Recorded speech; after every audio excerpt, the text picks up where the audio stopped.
Balang araw, nais ko na ikaw ang susunod na mamumuno dito sa baryo natin, Jonas.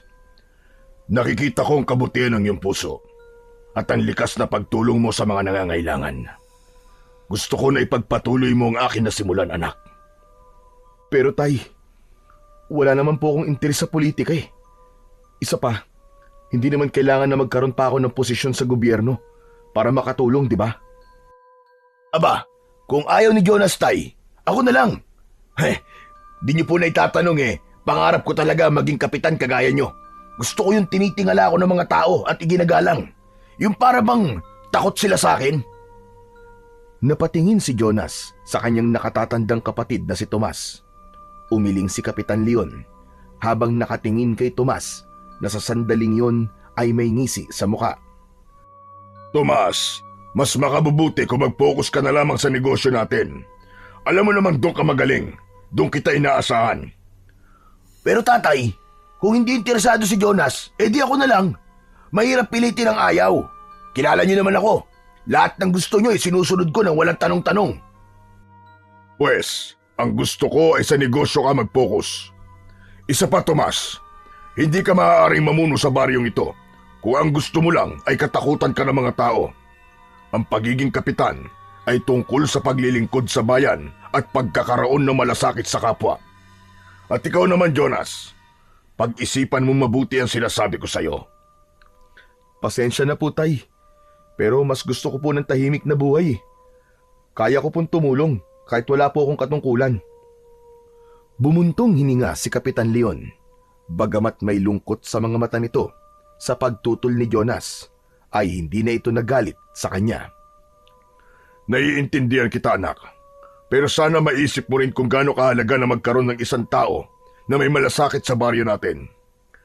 Bata ka pa naman. Naniniwala ko na sa pagdaan ng mga araw, maiisip mo rin ang mga sinabi ko sa'yo. Sa gilid ng mata ni Jonas ay napansin niya ang matalim na tingin ni Tomas sa kanya bago ito muling bumalik sa pagkain. Naintindihan ni Jonas kung bakit gano'n na lang ang kagustuhan ng tatay niya na sumunod siya sa yapak nito. Sa baryo San Miguel kasi ay walang sino mang hindi nakakakilala sa pamilya nila. Sila ang pinakamayaman sa buong lugar na yon, hindi lamang dahil sa malawak nilang taniman ng mga gulay at palaisdaan, kundi dahil na rin sa mabuting pamamalakad ni Kapitan Leon sa baryo.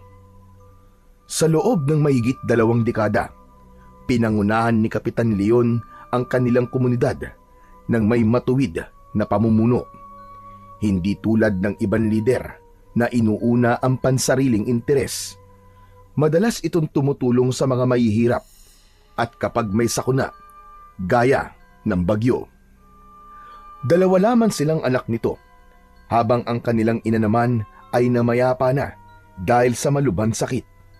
Si Tomas bilang panganay ay siyang katulong ng tatay nila sa negosyo, habang si Jonas naman ay panandaliang huminto sa pag-aaral sa kolehiyo dahil napagtanto niya na hindi niya pala talaga gusto ang kinuha niyang kurso, kaya paminsan-minsan ay katulong din siya ng kapatid niya sa taniman at palaisdaan. Ngunit sa kabila ng pagiging perpektong pamilya sa mata ng karamihan, ay hindi alam ng lahat na may matagal ng lihim na tensyon sa pagitan ng magkapatid. Makalipas ang ilang sandali, ay bumukas ang pinto ng dining area at pumasok ang isang matangkad at matikas na lalaki. Yun ay ang ninong ni Jonas na si Rudy. Magandang umaga! Aba, mukhang masarap ang almusal niyong mag-ama. Agad na tumayo si Jonas mula sa kanyang upuan at lumapit sa lalaki upang magmano. Magandang umaga po, Ninong Rudy. Ngumiti si Rudy at marahang tinapik sa balikat si Jonas. Lumapit ito kay Kapitan Leon at inilapag sa lamesa ang dala nitong basket. Puno yun ng mga bote na ang laman ay juice mula sa iba't ibang prutas. Halika, Rudy. Kumain ka na rin ng almusal. Saluhan mo na kami rito. Naku, Leon. Nakakain na ako bago umalis ng bahay. Ang totoo niyan, dinalhan lang kita ng ginawa kong juice Ginawa ko to kagabi. Ilagay mo na lang sa rep nyo gaya ng dati. Tinignan ni Kapitan Leon ang basket at agad na kinuha ang isa sa mga bote. Salamat, Rudy ah. Talagang kailangan ko ang mga yan eh. Lalo na't madalas ako nilalagnat itong mga nakaraang araw. Dapat kasi, nagpapahinga ka rin paminsan-minsan. Masyado ka masipag, Leon eh. Ang kalusugan mo dapat ang inuuna mo. Umiling si Kapitan Leon habang binubuksan ang isang bote at tinikman ang juice na naroon. Alam mo, Rudy, hindi pwede magpahinga ang isang kapitan. Hindi rin naman nagpapahinga ang problema sa baryo natin eh. Teka, titikman ko nga ito. Masarap ang isang to ah. Pinagsamang juice yan ng mangga at pinya. Kung ako sa'yo, Rudy, ay ginagawa mo na tong negosyo, sigurado akong kikita ka rito na malaki. Sige pare, pag-iisipan ko yung suggestion mo na yan. Pero sa ngayon, ay natutuwa pa naman ako na ikaw at ako pa lang ang nakakatikim ng mga ginagawa kong healthy drinks. Pero balik tayo sa pinag-uusapan natin. Masyado ka kasing masipag eh. Mabuti na lang at nandyan si Jonas na palagi kang tinutulungan. Sinabi mo pa, si Jonas ang nangunguna sa pagpapaayos ng basketball court sa baryo natin. Napakasipag talaga ng anak kong yan. Hindi lang masipag, kundi kagaya mo na mabuting tao. Ramdam ni Jonas ang bigat ng mga papuri sa kanya, ngunit hindi siya komportable sa ganoong uri ng atensyon. Napansin niya rin ang pananahimik ni Tomas na para bang sumasakit na ang tenga nito dahil mula kanina ay puro tungkol lang kay Jonas ang pinag-uusapan. Nagpatuloy ang kanilang pag-uusap at sa buong oras ay puro papuri kay Jonas ang naririnig nila. Hindi niya alam kung dapat siyang matuwa o dapat siyang mag-alala dahil sa bawat papuri sa kanya ay napapansin niyang palalim ng palalim ang tingin ni Tomas sa kanya. Matapos ang almusal, ay agad na nagtungo si Jonas sa palaisdaan ng kanilang pamilya. Maganda ang sikat ng araw at hindi yun masyadong masakit sa balat. Bitbit niya ang isang balde ng pagkain ng mga isda at agad niyang sinimulan ang pagpapakain sa mga alaga nilang tilapia. Isinaboy niya yun sa tubig at mabilis na lumangoy ang mga tilapia upang kumain. Nagkagulo ang mga yon at tila nag-aagawan pa sa pagkain. Habang abala si Jonas, ay lumapit sa kanya si Tomas. Napansin niya ang matalim nitong tingin sa kanya. Ano kayang pakiramdam na maging paboritong anak, ano? Napatingin si Jonas sa kanyang kuya at bahagya siyang naguluhan sa tanong nito. Kuya, wala namang paborito si tatay sa atin eh. Nakikita lang niya kung saan tayo magaling, kuya. Huwag ka na magpa-ipokrito, Jonas. Sigurado akong lumalaki na ang ulo mo sa kakarinig na papuri araw-araw. Samantalang ako, halos masunog na ang balat ko sa araw sa pag-aasikaso ng taniman at palaisdaan natin.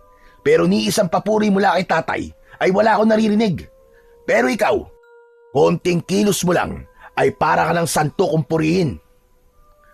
Hindi totoo yan, kuya. Alam mo bang hinahangaan kita? Ang sipag mo at ang galing mo sa negosyo. Ikaw ang nakakaisip ng solusyon kapag may problema sa palaisdaan o sa taniman natin ng mga gulay. Hindi ko kailangan ng papuri mo, Jonas. Ang gusto ko, manggaling yung kay tatay. Pero alam ko naman na hindi mangyayari yun. Kasi masyado kang pabibo at bait-baitan. Gusto mo, nasa iyo lagi ang sentro ng atensyon. Napayuko si Jonas dahil hindi niya alam kung paano sasagutin ang galit ng kanyang kapatid.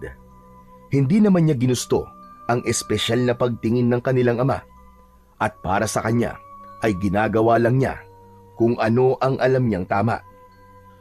Patuloy sa pagsaboy ng pagkain si Jonas hanggang sa iniwanan na siya ni Tomas. Nilingon niya ang papalayo niyang kuya at kahit nakatalikod dito sa kanya ay ramdam na ramdam niya ang galit nito. Hindi lingid sa kaalaman ni Jonas na kahit wala siyang katungkulan sa baryo nila ay marami ang humahanga sa kanya. Hindi dahil sa anak siya ng isang mahusay at mabait na kapitan, kundi dahil sa likas niyang kabaitan at malasakit sa iba. Isang umaga, abala si Jonas sa pag-aasikaso ng bagong proyekto ng tatay niya. Yun ay ang pagpapatayo ng kubo na malapit sa plaza upang may masilungan ang mga magsasaka tuwing umuulan o tirik ang araw. Kasama ni Jonas ang ilang trabahador at ilang opisyal ng barangay at lahat ay masayang makita siyang tumutulong sa pagtatayo ng kubo. Maya-maya pa ay dumating si Kapitan Leon kasama si Rudy at Tomas. Jonas anak, abay pawis sa pawis ka na. Magpahinga ka na muna. Mamaya na lang po siguro, tay. Gusto ko na rin po kasi matapos tong kubo para mapakinabangan na po ng mga tao dito sa atin. Ay nako, napakabait talaga ng anak ko. Kung lahat ng kabataan sa baryo natin ay katulad mo, sigurado kong magiging magandang takbo ng buhay ng mga tao dito sa San Miguel. Hindi na nakapagtataka pare na lumaking ganyan ang anak mo. Pinalaki mo ng maayos At hindi rin ako magtataka na balang araw ay siya ang susunod sa yapak mo. Hindi na nakatiis si Tomas at sumali na ito sa usapan. Bakit hindi niyo na lang ipagawa kay Jonas lahat ng proyekto dito sa San Miguel? Siya lang naman talaga magaling sa paningin niyo, di ba?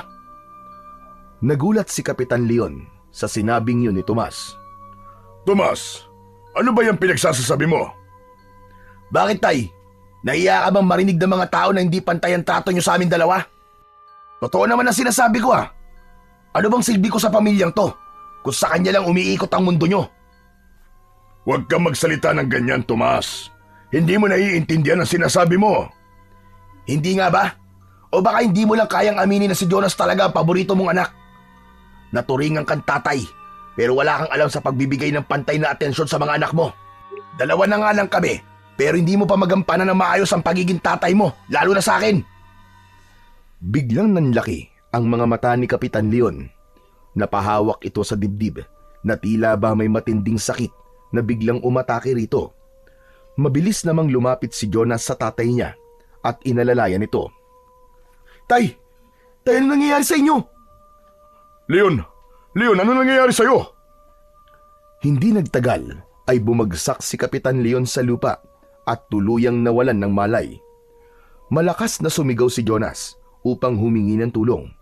Mabilis namang kumilos ang mga taong naroroon at pinagtulungan na buhatin si Kapitan Leon upang maisakay sa sasakyan at madala yon sa ospital. Mabilis na nadala sa ospital si Kapitan Leon at agad itong natignan ng mga doktor. Makalipas ang ilang sandali ay nailagay na ang kapitan sa isang kwarto. Naroon sina Jonas at Tomas upang hintayin na magising ang kanilang ama. Tahimik na nakaupo si Jonas sa tabi ng kama ng kanilang ama.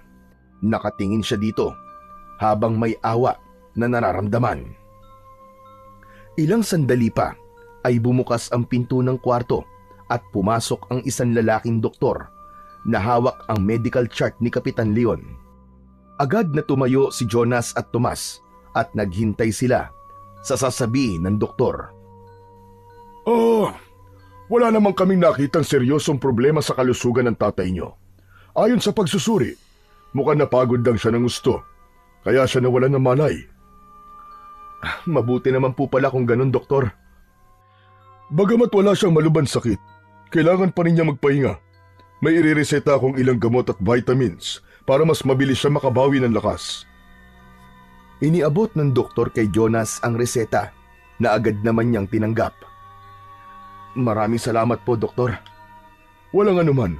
Siguraduhin niyo lang na huwag siyang mapapagod at may stress ng sobra, ha? Kailangan niya ng sapat na pahinga at masusustansyang pagkain.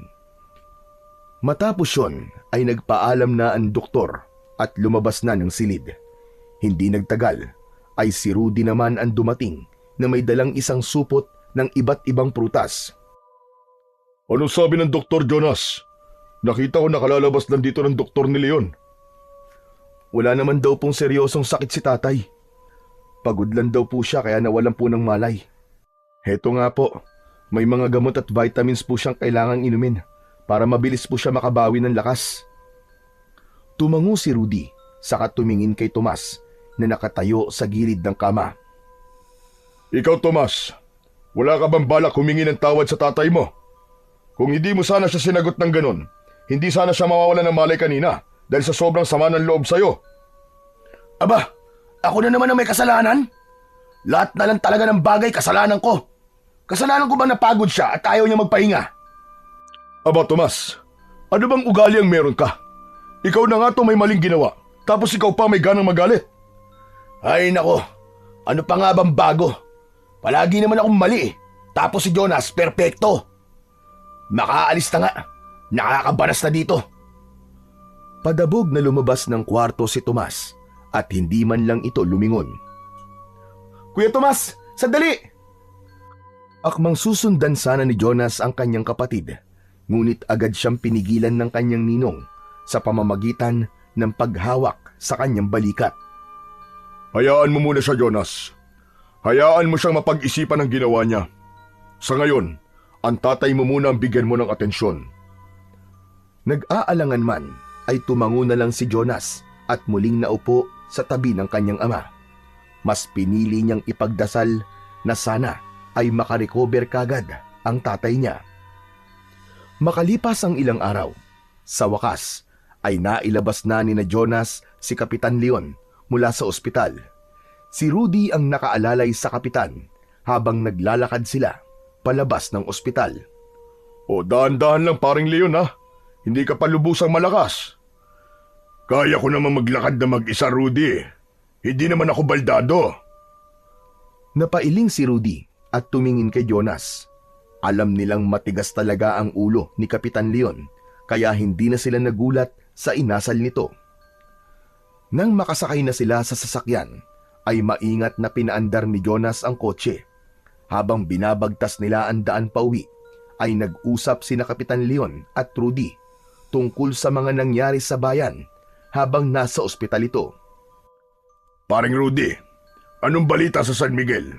May mga issue ba habang wala ako? Wala namang malalaking problema, pare. Pero hindi yun ang dapat mong iniisip ngayon, pambihira ka. Ang mahalaga ay gumaling ka ng tuluyan. Hindi ako pwede magpahinga ng matagal, pare. Hindi ako pwedeng magpabaya sa tungkulin ko bilang kapitan ng San Miguel. Napatingin si Jonas sa rearview mirror ng sasakyan at saka tumingin kay Rudy. Pareho nilang alam na hindi magiging madali ang pagpigil kay Kapitan Leon sa pagbabalik nito sa trabaho. Pagdating nila sa bahay, ay naunang bumaba si Jonas upang maalalayan niya ang kanyang ama sa pagbaba ng sasakyan. Nang makapasok na sila sa loob ng bahay, ay umupo si Kapitan Leon sa paborito nitong silya. Jonas anak, kunin mo nga mga papeles sa kwarto ko. Kailangan kong tignan ang mga iniwang report ni Aling Perla para sa budget ng San Miguel ngayong buwan. Tay, kalalabas niyo lang po ng ospital. Sabi po ng doktor, kailangan niyo po muna magpahinga. Nako, hindi ko kailangan ng pahinga. Sanay ako nagtatrabaho araw-araw. Hindi ako pwedeng tumungangalan dito, Jonas. Paring Leon, makinig ka sa anak mo. Hindi ka na bata. Kailangan mo sundin ang payo ng doktor para hindi na maulit ang nangyari sa'yo. Ay nako, wala kayong tiwala sa akin ano? Ang akala nyo ba ay mahina na ako? Oo, matanda na ako, pero malakas pa ako sa kalabaw.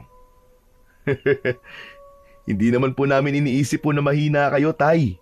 Ang gusto lang po namin ni Ninong ay makapagpahinga kayo na maayos. Tapos saka po kayo bumalik sa pagtatrabaho nyo. O sige na, sige na. Magpapahinga muna ako. Mukhang hindi naman ako mananalo sa inyong dalawa eh. Pero kapag naramdaman kong malakas na ako, babalik na kagad ako sa trabaho ha. Napangiti si Jonas at Rudy. Bahagyang gumaan ang pakiramdam ni Jonas dahil kahit paano ay nakinig sa kanila si Kapitan Leon. Hinagabihan, tahimik ang buong kabayan habang mahimbing na natutulog si Jonas sa kanyang kwarto. Ngunit bigla siyang nagising nang marinig ang malakas na sigaw ni Kapitan Leon na para bang nakakaranas ito ng labis na sakit. Hindi siya nag-atubiling tumayo at nagmamadaling lumabas ng kwarto. Pagdating niya sa silid ng kanyang ama, ay binuksan niya kagad ang pinto at tumambad sa kanya si Kapitan Leon na nakahandusay sa sahig. Namimilipit ito habang hawak ang tiyan, pawisan nito at nanginginig. Mabilis na lumapit si Jonas sa kanyang ama. Tay! Tay, ano po nangyayari sa inyo? Aray, Jonas! Napakasakit ng tiyan ko! Para akong tinutusok ng daan-daang karayom! Nataranta si Jonas. Lumuhod siya sa tabi ng ama at sinubukang alalayan ito. Sa sobrang sakit na nararamdaman ng tatay niya, ay halos hindi na ito makatayo. Biglang bumukas ang pinto ng kwarto at pumasok si Tomas. Jonas! Ano ginawa mo kay tatay? Ano? Wala akong ginawa, kuya. Narinig ko lang ang sigaw ni tatay kaya agad akong pumunta rito. Kuya Tomas, ang mabuti pa ihanda mo na yung sasakyan. Kailangan natin siya dalhin sa ospital. Napatingin si Tomas sa kanilang ama na patuloy na namimilipit sa pananakit ng tiyan. Matapos yun ay tumakbo palabas si Tomas para ihanda ang sasakyan. Samantala, patuloy na inaalalayan ni Jonas ang ama palabas ng kwarto nito. Labis ang pag-aalala niya ng sandaling yon, pero tinatagan niya ang kanyang loob para sa kanyang ama. Mabilis na nakarating sina Jonas sa ospital. Agad niyang binuksan ang pinto ng kotse at inalalayan si Kapitan Leon palabas. Patuloy itong umuungol sa sakit habang mahigpit na hawak ang tiyan. Pagpasok nila sa ospital ay saktong may isang doktor silang nakita. Agad itong nilapitan ni Jonas. Dok, tulungan niyo po ang tatay ko. Sobrang sakit daw po ng tiyan niya. Mabilis na lumapit ang isang doktor kasama ang dalawang nurse. Isinakay si Kapitan Leon sa isang wheelchair at dinala ito sa emergency room. Sa loob ng silid, isinailalim si Kapitan Leon sa ilang pagsusuri. Habang naghihintay sa labas, ay hindi naman mapakali sina Jonas at Tomas. Ano ba talaga nangyari kay tatay? Kakalabas lang niya ng ospital tapos nandito na naman siya. Ewan ko, kuya. Pero sana, malaman natin kagad kung ano ang problema. Makalipas ang halos isang oras, ay lumabas ang doktor mula sa emergency room at kinausap sina Jonas. Ayon sa doktor, ay wala naman nakitang problema ang mga ito sa tiyan ng tatay nila. Ano? Wala pong problema? Pero halos hindi na po siya makatayo kanina dahil po sa sobrang sakit. Sinabi ng doktor na maging ito ay nagtataka dahil habang sinusuri ng mga ito si Kapitan Leon ay bigla na lamang daw nawala ang pananakit ng tiyan nito. At dahil sa maayos na ang lagay ng tatay nila ay sinabi ng doktor na maaari na nilang iuwi si Kapitan Leon. Hindi alam ni Jonas kung matutuwa ba siya o mas matatakot sa nangyari. Maya-maya pa ay lumabas na si Kapitan Leon mula sa emergency room. Nakakalakad na ito ng matuwid at mukhang wala nang iniindang sakit. Inaya na sila nitong umuwi. Nagbayad muna si Jonas ng dapat bayaran at saka sila umuwi sa kanilang bahay. Ang buong akala ni na Jonas ay maayos na ang lagay ni Kapitan Leon. Ngunit sa paglipas ng mga araw ay lalong lumala ang kalagayan nito. Mas dumalas itong atakihin ng matinding pananakit ng tiyan. Labis din ang panghihina na nararamdaman nito. Ilang beses nila itong isinugod sa ospital, ngunit sa bawat pagsusuring ginagawa sa kapitan ay walang natukoy na anumang sakit ang mga doktor, kaya sa huli ay palagi itong pinapauwi. Hanggang sa tuluyan ng bumagsak ang katawan ni Kapitan Leon. Napakalayo na nito sa dating matikas at respetadong pinuno ng San Miguel. Namayat ito ng gusto at halos hindi na nakakatayo sa higaan. Ang buong San Miguel ay nag-aalala at nalungkot sa sinapit ng kanilang kapitan. Si Jonas naman ay halos hindi na lumalayo sa tabi ng kanyang ama. Ngunit sa kabila ng lahat ng pagsisikap nilang malaman ang dahilan ng paghihirap nito, ay nanatili yung isang malaking misteryo. Sa mga sumunod na araw, ay lalo pang lumubha ang kalagayan ni Kapitan Leon. Nagsimulang lumitaw ang malalalim at mapupulang sugat sa iba't ibang bahagi ng katawan nito. Walang tigil ang pananakit ng katawan ni Kapitan Leon. At sa bawat gabi ay maririnig ang mahihinang ungol nito dahil sa labis na paghihirap. Sa kabila ng paulit-ulit na pagdala ni na Jonas sa ospital kay Kapitan Leon, ay wala pa ring matukoy na dahilan ang mga doktor kung bakit yun nangyayari sa tatay nila. Halos magmakaawa na nga si Jonas na pag-aralan pang mabuti ang kaso ng kanyang ama, pero kahit na anong gawin ng mga doktor, ay hindi nalaman ng mga ito kung ano ba talaga ang sakit ng kapitan. Walang nagawa sina Jonas at Tomas kundi bumalik sa bahay at harapin ang nakakaawang kalagayan ng kanilang ama. Isang hapon, habang nakaupo si Jonas sa may sala at nag-iisip kung ano ang gagawin sa tatay nila, ay nakarinig siya ng mahinang pagkatok sa pinto. Agad siyang tumayo at binuksan yon. Pagbukas niya, agad na bumungad sa kanya si Tatang Pablo, ang kilalang albularyo sa kanilang lugar. Tatang Pablo, kayo po pala. May kailangan po ba kayo? Asensya na kung nagpunta ko rito ng walang pasabi. Nakarating sa akin ang nangyayari kay Kapitan Leon. Kaya ako nandito. Gusto kong tumulong. Gusto ko sanang subukan na gamutin siya. Naku, maraming salamat po Tatang Pablo. Hindi ko na nga po alam ang gagawin ko eh. Kahit po mga doktor, hindi po matukoy kung ano nangyayari sa tatay ko. Hindi lahat ng sakit ay nagagamot ng mga doktor, iyo. Gagawin ko ito dahil malaki ang utang na loob ko sa iyong ama. Siya ang tumubos sa lupa ko na naisanla ko noon sa bangko. Kung hindi dahil sa kanya, malamang ay wala na ako rito sa San Miguel. Hindi ko kailanman makakalimutan ang ginawa niyang yon. Kaya ngayon ay panahon na para suklian ko ang kabutihan niyang yon. Damang-dama ni Jonas ang sinseridad sa boses ng matanda. Hindi na siya nagdalawang isip at pumayag na siya sa nais nitong gawin. Maraming salamat po ulit Tatang Pablo. Sa ngayon po, kahit ano pong paraan na sa tingin ko ay makakatulong sa tatay ko, ay handa po akong subukan. Sige po, pasok po kayo Tatang Pablo. Tumabi si Jonas at pinaraan ang matanda. Pagpasok ni Tatang Pablo sa bahay, ay sumunod kagad si Jonas at muling isinara ang pinto. Pupunta na sana sila sa kwarto ni Kapitan Leon nang biglang bumukas ang pinto ng kwarto ni Tomas. Mula roon ay lumabas si Tomas at agad na kumunot ang noo nito nang makita si Tatang Pablo. Teka sandali, anong ginagawa ni Tatang Pablo dito? Kuya, titignan niya si tatay. Baka sakaling matulungan niya tayo. Jonas, nahihibang ka na ba? Kahit mga doktor nga hindi matukoy yung sakit ni tatay eh. Isang albularyo pa kaya? Ano namang magagawa ng hilot at langis ng matandang yan? Sige nga. Huwag mong maliitin ang pagiging albularyo ko, Tomas.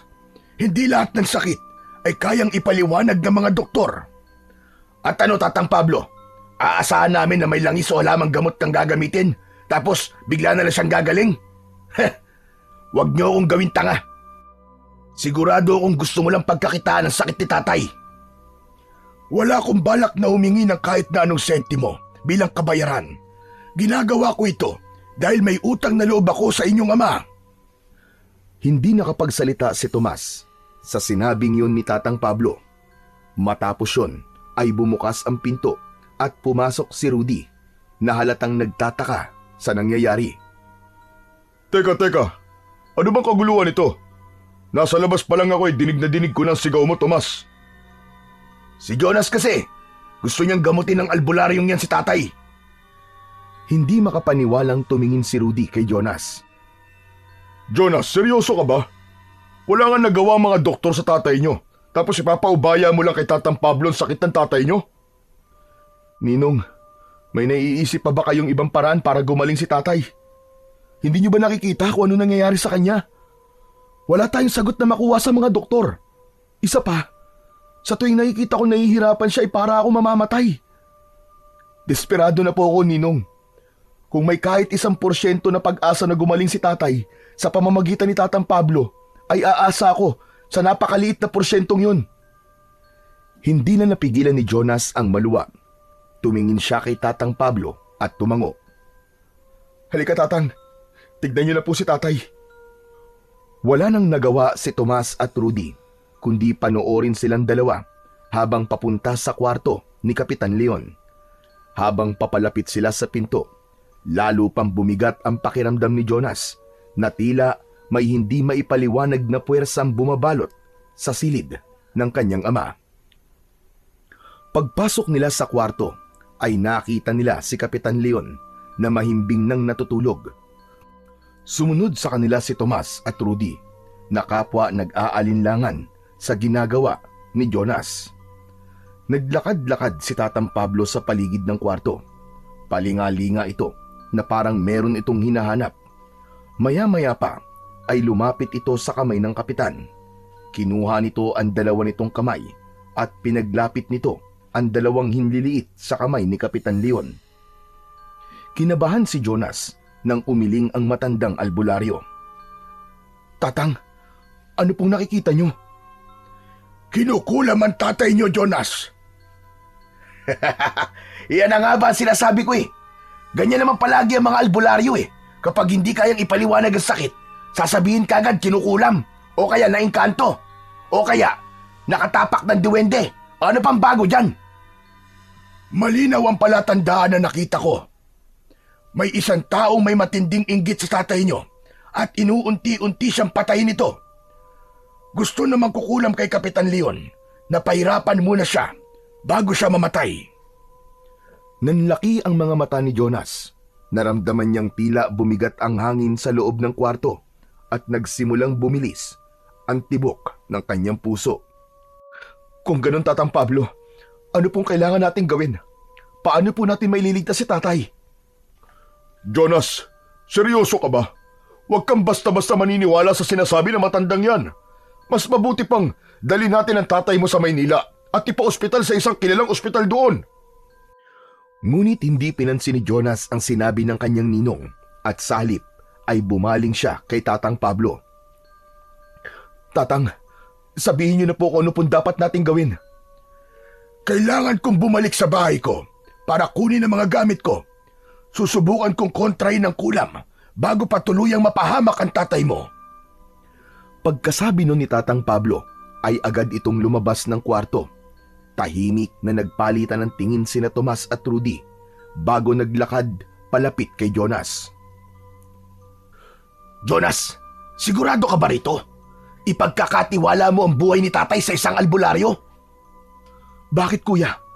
May iba ka ba bang naiisip na paraan?" May paraan pa, Jonas. Dali na lang natin si Leon sa Maynila. Baka doon ay may doktor na makahanap ng lunas sa sakit niya. "Pabayaan niyo na lang po muna ako sa desisyon kong ito, Ninong. Kung hindi mapapagaling ni Tatang Pablo si tatay, ay saka natin siya dadalhin sa Maynila. Gusto ko munang subukan si Tatang Pablo." Jonas, iyo, para na kitang anak kaya sinasabi ko ito sa'yo. Ayoko lang na umasa ka sa isang bagay na wala namang kasiguraduhan. Baka mas lumala pa ang lagay ng tatay mo dahil sa gagawin ng albularyong yun. "Naiintindihan po kita, Ninong. Pero buo na po ang desisyon ko." Wala nang nagawa si Rudy, kundi mapabuntong hininga. Tumango na lang ito, kahit bakas pa rin sa mukha nito ang pagtutol. Sige, wala na akong magagawa kung yan ang gusto mo. Pero sana ay hindi mo ito pagsisihan. Tinapik ni Rudy si Jonas sa balikat bago lumingon kay Tomas. Aalis na ako dahil may aasikasuhin pa ako. Pero kung may kailangan kayo, ay puntahan niyo na lang ako sa bahay ko. Matapos yon ay umalis na si Rudy at naiwan na sina Jonas at Tomas na parehong nakatingin sa natutulog nilang ama. Hindi nagtagal ay may kumatok sa pinto ng bahay ni Jonas.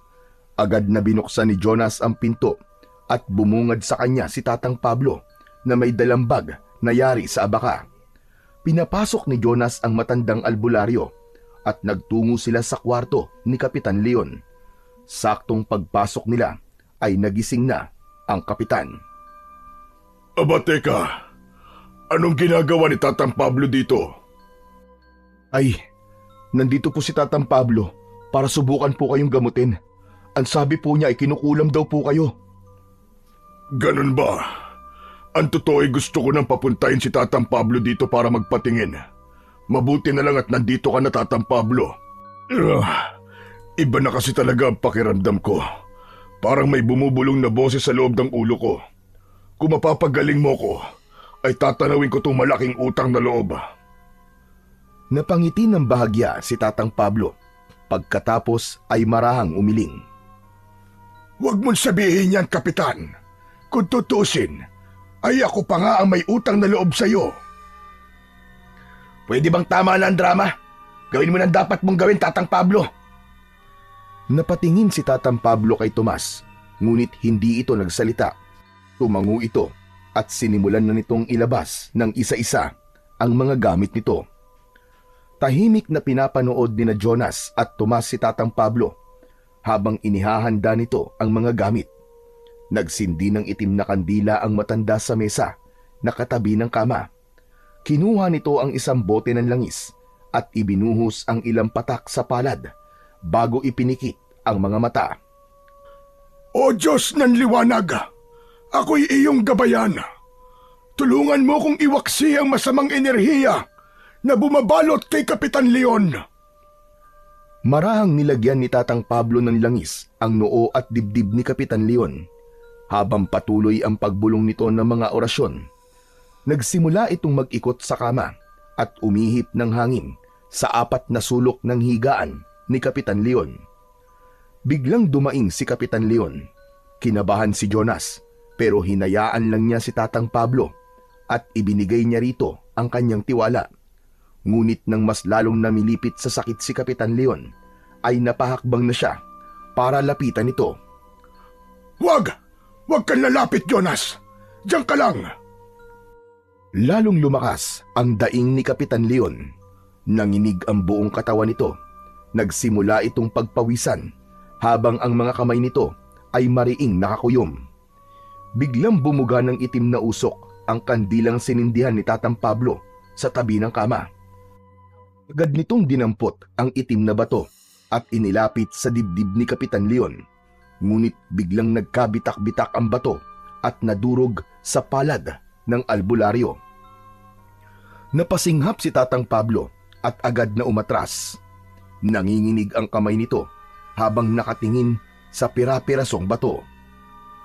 Tatang Pablo, ano pong nangyayari? Napakalakas! Napakalakas na mangkukulam na may hawak sa kanya. Nagkatinginan sina Jonas at Tomas. Halatang hindi makapaniwala si Jonas sa narinig, habang si Tomas naman ay napapailing na lang. Ha! Yan ba ang sinasabi mong panggagamot mo? Patawarin niyo ko, pero hindi ko kayang kontrahin ng kulam. Masyado makapangyarihan ang mangkukulam na kumukulam sa tatay niyo. Sabi na nga ba puro ka lang kalokohan. Sinayang mo lang ang oras namin. Lumayas ka na nga rito, tanda! Kuya naman. Narinig mo ba, tanda? Makakaalis ka na. Nakayukong iniligpit ni Tatang Pablo ang mga gamit nito. Sandali lang, Tatang Pablo. Huwag ka munang umalis. Wala na ba talagang paraan para gumaling ako? Saglit na natahimik si Tatang Pablo. Para bang may bumabagabag sa isip nito bago ito magsalita. Meron pa akong alam na isang paraan, pero hindi ako sigurado kung totoo ba ang paraan na yon. Anong paraan yon, Tatang Pablo? Tatay, pwede ba tama na? Huwag na tayong makinig sa matandang yan. Baka mamaya lalo ka pang mapahamak dahil sa mga kasinungalingan yan. Tomas, hayaan mo magsalita si Tatang Pablo. Sige na, Tatang Pablo, magsalita ka na. Anong paraan yon? May kwento-kwento ang iba pang albularyo tungkol sa isang ginintoang ibon na matatagpuan sa kabilang bahagi ng bundok ng San Miguel. Ang tawag sa ibon na yon ay amihan. Sinasabi nila na ang luha nito ay kayang magpagaling ng kahit na anong sakit at kahit na ang pinakamatinding kulam. Gininto ang ibon? Luha na nakapagpapagaling ng sakit? Ano susunod? Diwata, tikbalang, kapre? Pambihira naman, tatay. Huwag tayo magpaloko dyan. Hindi nyo ba nakikita? Wala siyang nagawa kanina para mapagaling kayo. Hindi pinansin ni Kapitan Leon ang mga sinabi ni Tomas. Tama ba narinig ko? Kwento-kwento lang ang tungkol sa ibong amihan? Oo, pero may posibilidad na totoong ibon na yon at ang kakayahan nitong makapagpagaling. Saglit na katahimikan ang bumalot sa silid Halatang nag-iisip si Kapitan Leon habang si Jonas ay nagdadalawang isip kung may katotohanan ba ang sinabi ni Tatang Pablo tungkol sa ginintuang ibon. Ngunit sa huli ay naisip ni Jonas na baka nga totoo ang ibong amihan at yun na lang ang tanging paraan para gumaling ang tatay niya. Kaya napukaw na ang atensyon niya sa mga sinabi ni Tatang Pablo. Tatang Pablo, sabihin niyo po sa akin, saan eksakto matatagpuan ang ibong amihan? Pambihira! Isa ka pang utu-uto, Jonas! Kuya Tomas, tama na. Wala na tayong ibang magagawa kundi subukan ang sinasabing paraan ni Tatang Pablo. Tatang, sagutin niyo na po ang tanong ko. Sa kabilang bahagi ng bundok ng San Miguel ay may isang ilog. Kailangan sundan niyo ang ilog sa direksyon kung saan sumisikat ang araw. At sa dulo nun ay may matatagpuan kayong isang mahiwagang gubat. Doon nakatira ang ibong amihan. Ngunit tandaan niyo, hindi basta-basta nauhuli ang ibong amihan. Ang sabi-sabi, hanging ang isang tao may busilak na puso lamang ang kayang humuli rito. Magsasalita pa sana si Tomas, pero inunahan na ito ni Kapitan Leon. Kung ganon, kung sino man sa inyong dalawang magkapatid ang makakahuli sa ibong amihan, ay siyang magkakaroon ng mas malaking parte ng mana. Hindi makapaniwala si Jonas sa sinabing yon ng tatay nila. Sa pagkakataon na yon, ay tila nag-iba na ang ihip ng hangin kay Tomas. Teka, tatay, seryoso ka ba sa sinabi mong yan? Oo, Tomas, seryoso ako. Gagawin ko ang lahat para humaba pa ang buhay ko dahil ayoko pang mamatay. Gusto ko pa magsilbi na matagal dito sa San Miguel bilang kapitan. Kung ganyan na ang usapan, ay payag na ako na subukang huliin ang ibon na yon. Sisiguraduhin kong ako makakakuha ng ibong amihan. Mas malaking mana ang usapan, di ba? Tatay, wala po akong pakialam sa mana. Ang gusto ko lang po ay mahuli ang ibong amihan para gumaling na po kayo. Mag-iingat kayo. Hindi malabo na may mga pagsubok kayong kakaharapin bago marating ang mahiwagang gubat kung saan nakatira ang ibong amihan. Napatitig sina Jonas at Tomas sa isa't isa. Alam ni Jonas na kaya biglang naniwala si Tomas sa ibong amihan ay dahil sa mas malaking mana na makukuha ng makakahuli sa ibon na yon. Pero para kay Jonas, nais niyang mahuli ang ibong amihan upang madugtungan ang buhay ng kanilang ama. Kinagabihan ay hindi magawang makatulog ni Jonas. Nakahiga na siya sa kanyang kama habang nakatitig sa kisame. Paulit-ulit na bumabalik sa kanyang isipan ang sinabi ni Tatang Pablo tungkol sa ibong amihan.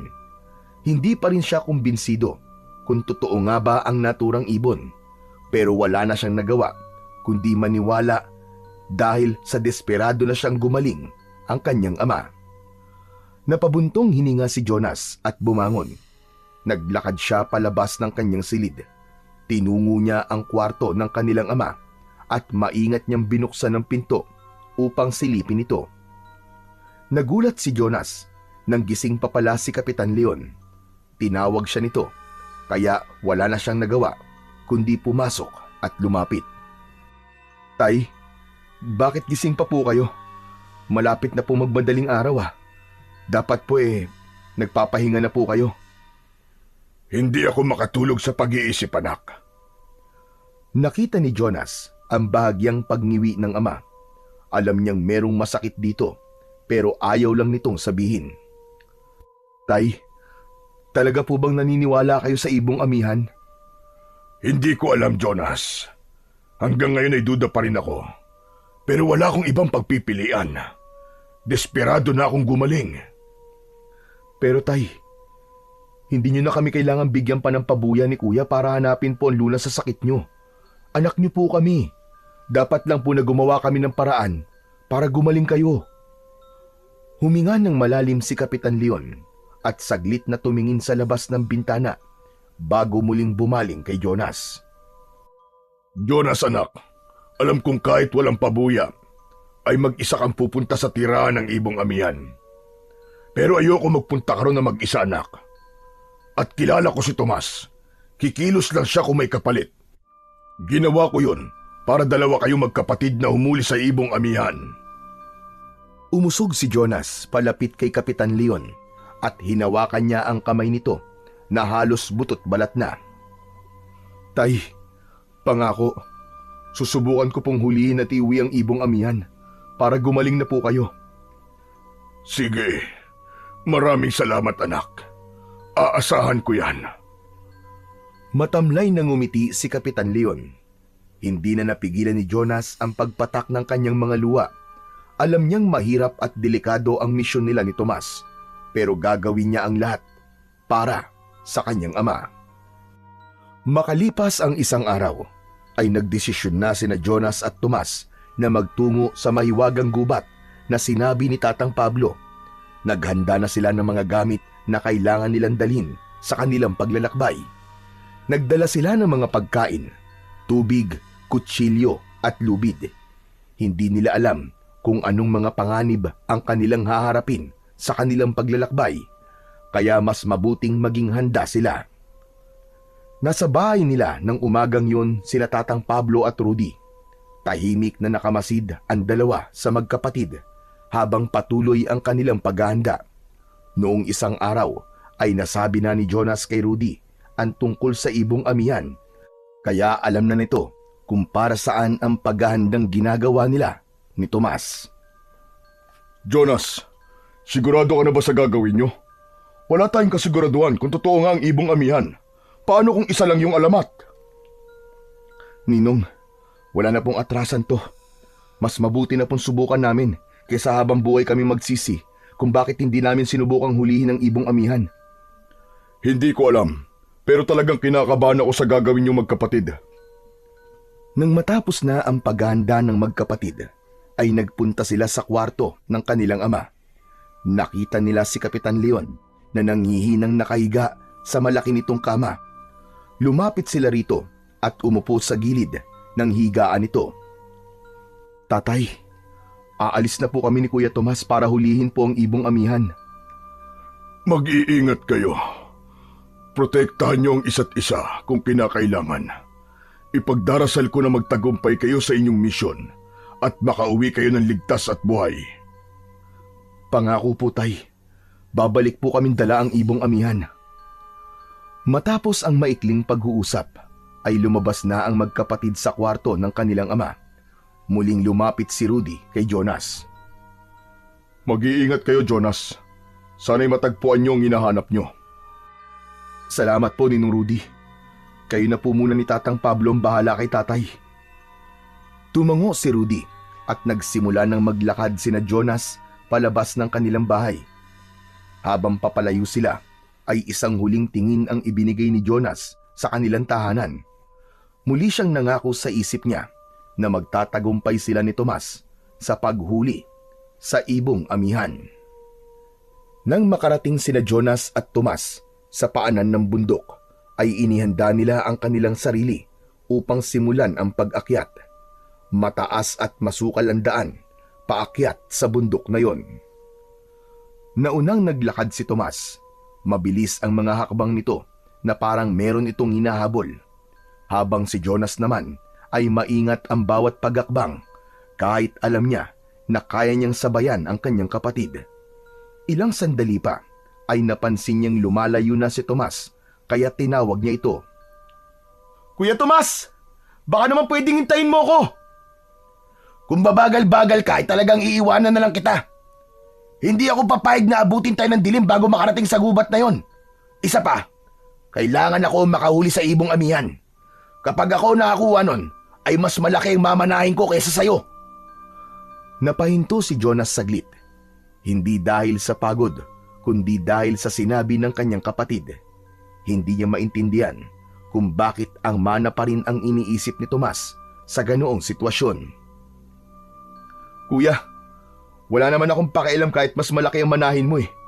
Ang mahalaga sa akin ay ligtas tayong makauwi na dala ang ibong amihan para gumaling na si tatay. Huwag ka na nga lang magsalita, Jonas. Wala naman akong interes sa makipag-usap sa'yo. Nagbabait-baitan ka na naman. Dahil doon ay hindi na lang nagsalita si Jonas. Alam niyang walang saysay na makipagtalo kay Tomas sa mga ganitong pagkakataon. Tahimik niyang sinundan ang kanyang kapatid, umaasang sa kabila ng ugali nito ay magiging maayos ang kanilang paglalakbay. Tanghali na, pero patuloy pa rin naglalakad sina Jonas at Tomas paakyat ng bundok. Mas naging matarik at madulas ang daan dahil sa mga lumot sa dinadaanan nila. Ramdam na ni Jonas ang pagod, pero hindi niya naisipang magpahinga. Nasa unahan pa rin niya si Tomas. Mabilis ang mga hakbang nito na para bang gusto nitong maunang makarating sa mahiwagang gubat. Napansin ni Jonas na parang hindi naligtas ang dinadaanan nila at nag-aalala siya sa klase ng paglalakad ni Tomas. "Kuya, magdahan-dahan ka sa paglalakad mo. Delikado ang daan." Ngunit hindi siya pinansin ni Tomas. Sa halip, lalo pa nitong binilisan ang paglalakad at doon na nga nangyari ang hindi inaasahan. Biglang nadulas si Tomas at dumausdos ito pababa sa gilid ng matarik na daan na nilalakaran nila.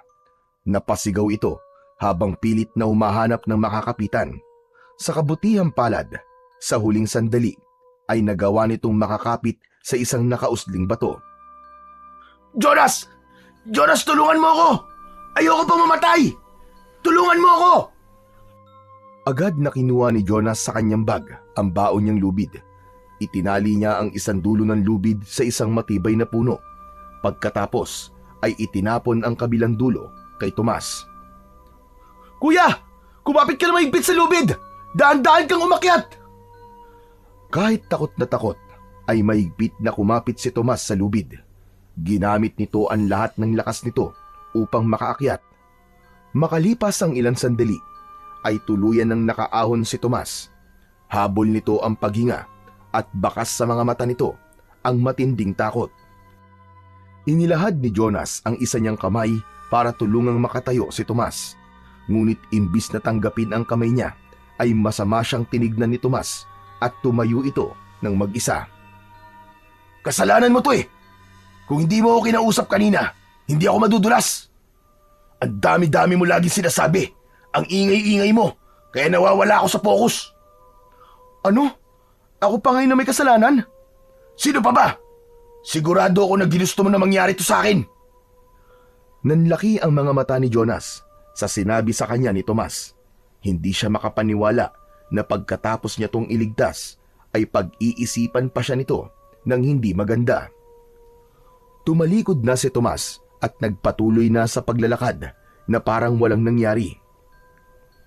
Napailing na lamang si Jonas. Kahit isang salamat ay wala siyang narinig sa kanyang kuya. Mabilis niyang kinuha ang lubid at ibinalik yon sa kanyang bag. Huminga muna siya ng malalim bago sumunod kay Tomas. Pagsapit ng hapon ay narating na ni Jonas at Tomas ang tuktok ng bundok. Mula roon ay tanaw nila ang kabilang bahagi ng bundok kung saan naroon ang mahiwagang gubat na kanilang pupuntahan. Mas mabilis at mas madali na ang kanilang paglalakad dahil pababa na ang daan. Ramdam nila ang malamig na hangin na umiihip. Hindi na ganong matarik ang daan, kaya kahit paano ay hindi na sila nakakaramdam ng pagod. Pagsapit ng dilim, ay tuluyan na nilang narating ang kabilang bahagi ng bundok. Lumingon si Jonas sa paligid at napansin niya ang kakaibang katahimikan ng kagubatan. "Kuya, mas mabuti yatang magpahinga na muna tayo rito.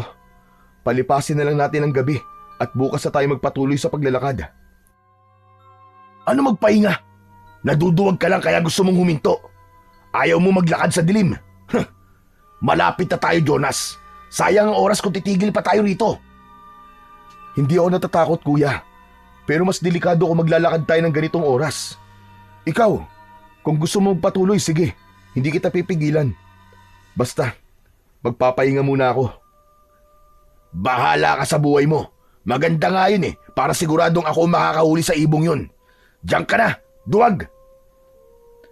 Hindi na lang sumagot si Jonas at naupo na siya sa ilalim ng isang mayabong na puno. Binuksan niya ang kanyang bag at nagsimulang uminom ng tubig. Samantala, agad na nagpatuloy sa paglalakad ang kuya niyang si Tomas. Tahimik na nakatingin si Jonas sa madilim na gubat nang bigla siyang nakarinig ng napakalakas na pag-alulong ng isang hayop na hindi niya sigurado kung ano. Tumaas ang balahibo niya at pilit niyang kinalma ang sarili. Napatingin kagad si Jonas sa direksyon kung saan naglakad si Tomas. Maya-maya lang ay may narinig siyang mabilis na yabag na papalapit sa kanya. Hindi nagtagal ay nakita niya si Tomas na nagmamadaling naglalakad papunta sa kanya at halos matapilok pa. Agad na napansin ni Jonas ang takot sa mukha ng kanyang kuya nang makalapit na ito sa kanya. Humihingal ito at halatang balisa. "Oh, bakit ka bumalik, kuya?" Bigla ako napagod. Tama ka. Siguro nga mas mabuti na rin magpahinga na muna tayo at bukas na ng umaga magpatuloy sa paglalakad. Baka naman natakot ka lang dun sa alulong na narinig natin. Ha? Anong alulong? Wala akong narinig na alulong, no? Umupo si Tomas sa tabi ni Jonas.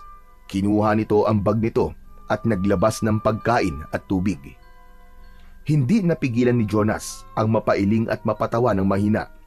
Alam niya na kaya bumalik ang kuya niya ay dahil natakot ito sa alulong na narinig nila. Habang kumakain, ay palihim na tinapunan ni Jonas ng tingin si Tomas. Halata pa rin ang kaba sa mukha ng kanyang kuya. Ngunit dahil sa pride nito, pinili na lang niyang wag nang mang-asar pa.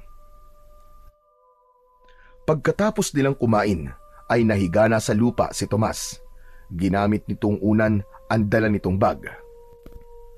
Samantala, si Jonas naman ay nanatiling nakaupo at panay ang linga sa paligid. Ramdam niya ang lamig ng gabi at ang bigat ng kanyang mga mata, ngunit may kung anong bumabagabag sa kanya. Para bang may kung anong hindi tama sa paligid. Nagbuntong hininga siya at pinilit na iwaksi ang kanyang kaba. Makalipas ang ilang minuto, hindi na kinaya ni Jonas ang antok kaya humiga na rin siya sa lupa. Pumikit siya at pilit na pinakalmaan sarili hanggang sa tuluyan na siyang nakatulog. Hindi alam ni Jonas kung gaano na siya katagal natulog nang magising siya dahil sa may narinig siyang kaluskos sa kung saan.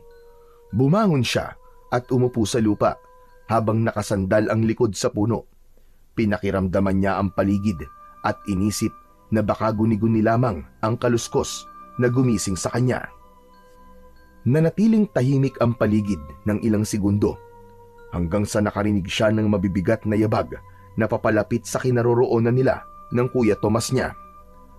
Dahil doon ay mas lalong nakaramdam ng takot si Jonas. Nagdesisyon na si Jonas na gisingin si Tomas para kung sakaling kailangan nilang tumakbo ay handa ito.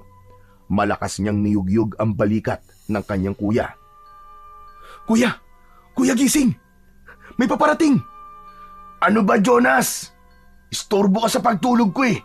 Kung ayaw mo matulog, magpatulog ka. Palapit na ng palapit ang yabag at palakas na rin ng palakas ang kaba ni Jonas hanggang sa isang nilalang ang nakita niya na nasa unahan nila na marahang naglalakad. Nanlaki ang mga mata niya nang mapagtanto niya na ang nilalang na yon ay isang aswang. Matangkad yon at may kapayatan ang katawan. Meron yung mabalahibong katawan. Matutulis ang mga ngipin ng aswang habang ang mga mata ay mapupula at nanlilisik. Sandaling huminto ang aswang at tila nakipagtitigan pa kay Jonas. Mas lalong naging agresibo si Jonas sa paggising kay Tomas. Kulang na lang ay buhati niya ang kanyang kuya para makatakbo na silang dalawa. "Kuya, gumising ka! May aswang!" Pero sa halip na matakot, ay mas nagalit pa si Tomas at malakas nitong pinalo ang kamay ni Jonas. Ano ba? Tigilan mo ako sa kalokohan mo, Jonas! Muling tinignan ni Jonas ang aswang na sa sandaling yon ay naglalakad na papalapit sa kanila. Napasigaw siya ng ubod lakas nang tumakbo na ang aswang sa kanilang kinaroroonan. Napabangon si Tomas mula sa pagkakahiga dahil sa pagsigaw ni Jonas. Akmang papagalitan nito si Jonas, ngunit nang nakita nito ang papalapit na aswang ay nanlaki ang mga mata nito sa takot. Walang sabi-sabi na tumakbo si Tomas at iniwan si Jonas sa gitna ng panganib. Mabilis na binuksan ni Jonas ang kanyang bag at kinuha ang kutsilyo bago siya tumakbo sa direksyon kung saan nagtungo ang kanyang kuya. Pero sa pagmamadali niya ay nadapa siya sa ugat ng isang puno. Tumihaya siya at nakita niya ang pagsunggab sa kanya ng aswang. Mabilis na nag-isip si Jonas at gumulong siya pakaliwa. Nang lumapag ang aswang sa kinapwestuhan niya kanina, ay agad niya tong inundayan ng saksak sa tagiliran. Umalingaw-ngaw sa buong paligid ang malakas na pagsigaw ng aswang dahil sa ginawa ni Jonas. Mabilis na tumayo si Jonas at umatras ng ilang hakbang palayo sa aswang. Tumayo na rin ang aswang at nang akmang lalapit ito sa kanya ay matapang niyang itinutok dito ang hawak na kutsilyo. "Huwag kang lalapit! Subukan mo lang! At papatayin kita!" Ilang saglit, nananatili ang aswang sa kinatatayuan bago yung tuluyang umatras at tumakbo palayo kay Jonas. Bahagyang nakahinga ng maluwag si Jonas nang tuluyan nang nawala ang aswang sa kanyang paningin. Hindi nagtagal ay dumating na rin si Tomas na tagaktak ang pawis at habol ang paghinga. Umakto pa ito na akala mo ay makikipagsuntukan habang palingalinga sa paligid. "Nasaan? Nasaan na? Nasaan na ang aswang?" "Wala na, kuya. Naitaboy ko na. Kung kanina ka sana lumabas, naabutan mo sana siya." "Sayang! Handa pa naman ako makipaglaban sa kanya." "Paano ka makikipaglaban? Mas nauna ka pang tumakbo sa akin kanina eh." "Ano? May sinasabi ka ba?" Wala. Wala, kuya. Ang sabi ko, balikan na natin yung mga gamit natin at baka nawala na ang mga yun." Nagpatiuna na si Jonas sa paglalakad, habang si Tomas naman ay agad na sumunod sa kanya. Tumingala sa kalangitan si Jonas at tahimik siyang nagdasal na sana ay wag nang bumalik ang aswang na yon. Sa kabila ng pagtakas ng aswang kanina, ay hindi pa rin naging kampante si Jonas. Mas pinili niyang wag matulog para magbantay upang masiguro ang kanilang kaligtasan. Habang si Tomas naman ay nakahiga at mahimbing na natutulog at humihilik pa. Mahigpit na hawak ni Jonas ang kutsilyo at hindi niya yon binibitiwan kahit saglit. Sa bawat kaluskos na kanyang naririnig ay napapatayo siya at naglalakad-lakad sa paligid nila upang makasiguro na wala na talaga roon ang aswang. Lumipas ang ilang oras at unti-unti nang lumiwanag ang paligid. Nang tuluyan ng sumikat ang araw ay nagising na si Tomas. Tumayo ito at nag-inat ng katawan. "Ayos ah! Ang sarap ng tulog ko!" "Buti ka pa, ang sarap ng tulog mo, kuya. Samantalang ako, magdamag nagising kasi nagbantay ako eh." "O bakit? Ikaw naman na may gusto magbantay ah. Sinabi ko ba sa'yo?" Tinignan lang ni Jonas si Tomas. Binuksan niya ang kanyang bag at naglabas ng pagkain at tubig para makakain na siya. Hindi na lang siya nakipagtalo sa kuya niya dahil alam niyang hindi siya mananalo rito. Matapos kumain ay muling naglakad ang magkapatid. Hindi nagtagal ay narating na nila ang ilog na sinabi ni Tatang Pablo. Malinis ang tubig na dumadaloy doon, kaya hindi na napigilan ni Jonas na maghilamos sa ilog upang maging presko ang kanyang pakiramdam. Sinundan nila ang agos ng tubig sa direksyon kung saan sumisikat ang araw, hanggang sa nakita nila sa hindi kalayuan ang isang malagong kagubatan. Pagpasok nila roon ay kapwa sila napahinto dahil namangha sila sa ganda ng tanawin sa loob ng gubat na yon. Pakiramdam ni Jonas ay nawala ang lahat ng pagod niya dahil sa ganda ng kapaligiran. Pakiramdam niya ay nasa ibang mundo sila ng kuya niya. Sa paligid nila ay napakaraming bulaklak at iba't iba pa ang kulay. Napakarami din ng kakaibang halaman na noon lang niya nakita. Nagpatuloy sila Jonas at Tomas sa paglalakad sa loob ng gubat. Ang lugar na yon ay tila isang paraiso. Ang hangin ay sariwa at may kakaibang katahimikan na parang humihigop sa lahat ng problemang iniisip niya. Kuya, mukhang ito na nga mahiwagang gubat na sinasabi ni Tatang Pablo. Tama ka. Pero kung talaga nandito ang ibong amihan, mas mabuti siguro maghiwalay tayo sa paghahanap para mas maging malaki ang tsansang makita natin yon. Sandaling napaisip si Jonas. Hindi niya gusto ang ideya na maghiwalay sila ng kuya niya, lalo na sa isang lugar na hindi nila kabisado. Ngunit may punto din si Tomas, kaya naman sumang-ayon na lang siya sa suwestyon nito. Sige kuya, pero mag-iingat ka. Kung may makita kang kakaiba, huwag mong hawakan o lalapitan ka agad ha. Kung nasa panganib ka naman, sumigaw ka lang na malakas. Yung tipong maririnig ko. Oo na, oo na. Ang dami mo sinasabi. Naghiwalay na silang dalawa. Sa kaliwa nagpunta si Jonas, habang sa kanan naman si Tomas. Habang naglalakad si Jonas, ay isang hindi maipaliwanag na kaba ang biglang bumalot sa kanya. Ganun pa man, ay nagpatuloy pa rin siya sa paglalakad at walang ibang nasa isip niya kundi ang mahanap ang ibong amihan. Makalipas ang ilang minuto, ay natigilan siya nang may narinig siyang kakaibang huni ng ibon. Malamig sa pandinig ang huni at pakiramdam niya ay idinuduyan siya ng huni. Luminga siya sa paligid, pilit niyang inalam kung saan nagmumula ang huni na yon. Hindi kaya yun na ang ibong amihan? Sinundan ni Jonas ang huni ng ibon. Sinigurado niya na nasa tama siyang direksyon. Mabagal ang paghakbang niya hanggang sa huminto siya sa harapan ng isang kakaibang puno na ang mga dahon ay kulay ginto at kumikislap sa sikat ng araw. Nanlaki ang mga mata ni Jonas nang makita niya na nakadapo sa isang sanga ng puno na yon ang isang ginintoang ibon. Ang balahibo ng ibon ay kulay ginto, habang ang mga mata nito ay asul ang kulay. Napalunok si Jonas at dahan-dahang lumapit sa kakaibang ibon. Ikaw ba ang ibong amihan? Bahagyang lumingon sa kanya ang ibon. Tumitig yun sa kanya na tila naiintindihan ang kanyang sinabi.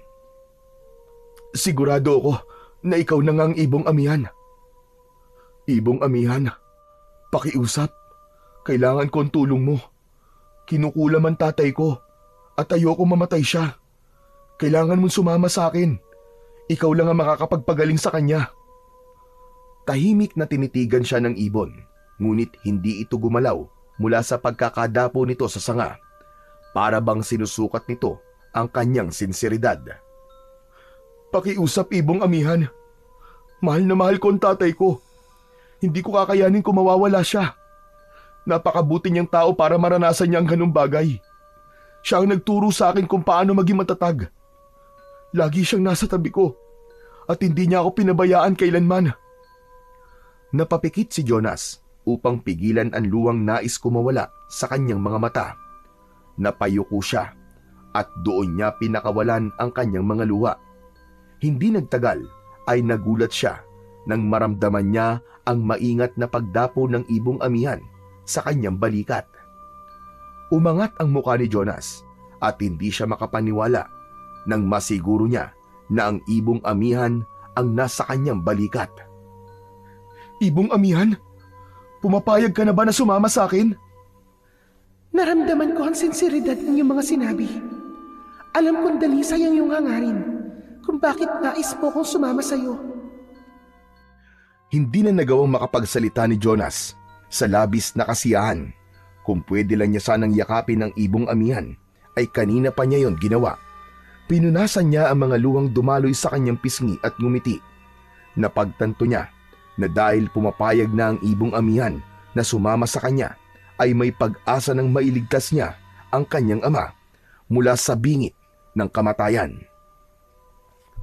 Matapos na masiguro ni Jonas na sasama sa kanya ang ibong amihan, ay agad niyang hinanap ang Kuya Tomas niya upang ipaalam dito ang magandang balita. Naglalakad siya sa kagubatan habang may kasiyahan sa kanyang puso. Hindi na siya makapaghintay na malaman ng kanyang kapatid na nahuli na niya ang ibong amihan na siyang makakapagpagaling sa kanyang ama. Ilang minuto na naglakad si Jonas, habang nakadapo sa balikat niya ang ibong amihan. May kalakihan ng ibon, ngunit hindi niya ramdam ang bigat nito. Hindi nagtagal ay namataan niya si Tomas. Palakad-lakad ito habang lumilinga. Tinawag ni Jonas ang kuya niya at nang lumingon ito ay agad itong lumapit sa kanya. Nang nakita ni Tomas ang ginintuang ibon na nakadapo sa kanyang balikat ay bigla itong natigilan. Nanlaki ang mga mata nito na parang hindi makapaniwala sa nakita. Jonas! Iyan na ba ang ibong amihan? Oo kuya, totoo nga sinasabi ni Tatang Pablo na merong isang ginintuang ibon sa gubat na to. Hindi ako makapaniwala. Totoo pala talaga ang ibong yan. Biglang naalala ni Jonas ang pabuya ng makakahuli sa ibong amihan. Alam niya na masama ang loob ng kanyang kuya dahil siya ang nakahuli sa ginintuang ibon. Kuya, huwag ka mag-alala. Pwede naman natin sabihin kay tatay na ikaw talaga nakahuli nitong ibong amihan para ikaw ang magkaroon ng mas malaking mana sa ating dalawa. Totoo naman kasing wala akong pakialam dun eh. Ayoko. Hindi ako papayag. Ikaw ang nakahuli sa ibong amihan, kaya ikaw ang dapat na makakuha ng mas malaking mana. Oo, gusto ko dapat na sa akin yun, pero hindi kaya ng konsensya ko na mapunta sa akin ng isang bagay na hindi ko naman pinaghirapan. Sigurado ka ba kuya? Oo naman.